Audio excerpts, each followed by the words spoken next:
Let's paint the remover of obstacles. Welcome to Mounik.art's channel. And today we are officially inaugurating this 30-day grid that slowly is gonna turn into 30 blooms over next 30 days. And honestly, I already knew the perfect painting to begin the journey with. Ganesha. Because if we are starting something new, it only feels right to begin with the remover of obstacles. Let's start painting. First, I'm taking some masking tape and taping all four corners of this paper. Just like this. For the background, I wanted something dreamy and abstract. So I'm using purple and blue paints simply by dabbing them across the paper in random strokes.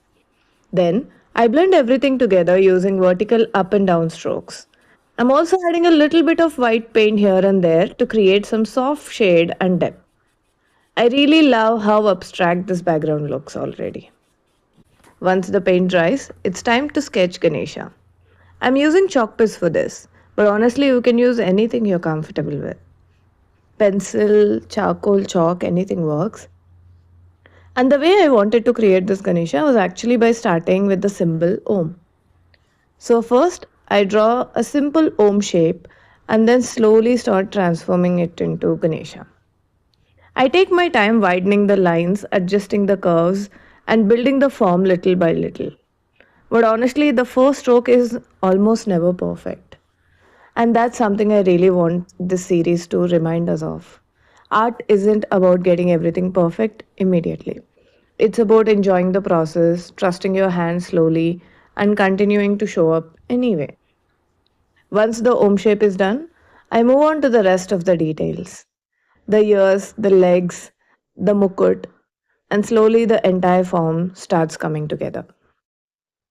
And somewhere in between adding all these little details and lines, the painting starts feeling calm and meditative rather than just something I'm trying to finish. And finally, I move on to the eyes. It's often said that the eyes are drawn at the very end of a painting because that's when the deity truly comes alive. And honestly, that moment always feels magical to me. Now it's time for the reveal. I remove the masking tape and immediately realize that I stuck a little bit too hard because it's peeling some paint off along with it. But honestly, not a problem. I still love how this painting turned out. Even the slightly crooked borders make it feel more handmade and real. Definitely a lesson learned for the next painting though. And there it is, our very first painting for this wall. This Ganesha is going right above the entire 6 by 5 grid, blessing this creative journey before the flowers begin underneath it.